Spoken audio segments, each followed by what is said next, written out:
Hi అండి, welcome to Charitha's kitchen. ఈరోజు recipe aloo bhujia. Haldiram's aloo bhujia అంటే పిల్లలు ఎంతో ఇష్టపడతారు. ఇది ఇంట్లోనే మనం ఈజీగా ఎలా చేసుకోవాలో చూద్దాము. దీనికోసం ముందుగా ఉడికించిన ఆలూలను తీసుకోవాలి. తర్వాత ఇలా గ్రేటర్లో వేసి తురుముకోవాలి. చేత్తో మ్యాష్ చేసుకొని తీసుకోవచ్చు, కానీ కొంచెం మ్యాష్ అవ్వకపోయినా తర్వాత మనం పిండి ఒత్తుకునేటప్పుడు హోల్స్కి అడ్డుపడుద్ది. అందుకే ఇలా గ్రేట్ చేసి తీసుకోవాలి. ఇప్పుడు ఇందులో 1 కప్పు శనగపిండి, 1 టేబుల్ స్పూన్ వరకు బియ్యం పిండి వేసుకోవాలి. ఇందులో తగినంత ఉప్పు, కారం 1/2 స్పూన్, గరం మసాలా, కొంచెం జీరా పౌడర్ వేసుకొని కొంచెం మిక్స్ చేసుకోవాలి. అవసరమైతే ఇందులో కొంచెం వాటర్ కలుపుకోండి.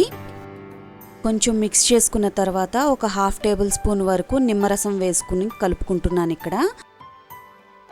తర్వాత 1 టేబుల్ స్పూన్ వరకు ఆయిల్ వేసుకొని ఇలా మిక్స్ చేసి ఉంచుకోండి. ఈ పిండి ముద్ద అనేది కొంచెం గట్టిగానే ఉండాలండి, లేకపోతే ఆయిల్ ఎక్కువ పీలుస్తుంది. ఇక్కడ ఈ భుజియాకి మనం సన్న హోల్స్ ఉన్న ప్లేట్ తీసుకోవాలి. ఇప్పుడు మురుకుల ప్రెస్కి ఆయిల్ అప్లై చేసుకొని పిండితో స్టఫింగ్ చేసుకొని క్లోజ్ చేసుకోవాలి.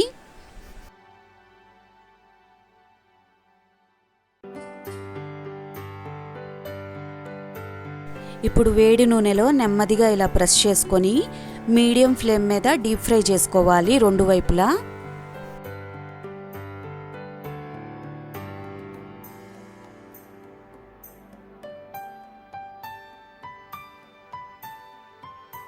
చూశారు కదా, ఎంతో క్రిస్పీగా టేస్టీగా మన ఆలూ భుజియా రెడీ అయిపోయిందండి. ఎంతో త్వరగా అయిపోయే ఈ స్నాక్ ఐటెం మీరు ట్రై చేసి చూడండి. నా వీడియో కనుక మీకు నచ్చినట్టయితే లైక్ చేసి, షేర్ చేసి, సబ్స్క్రైబ్ చేసుకోండి. Thank you for watching.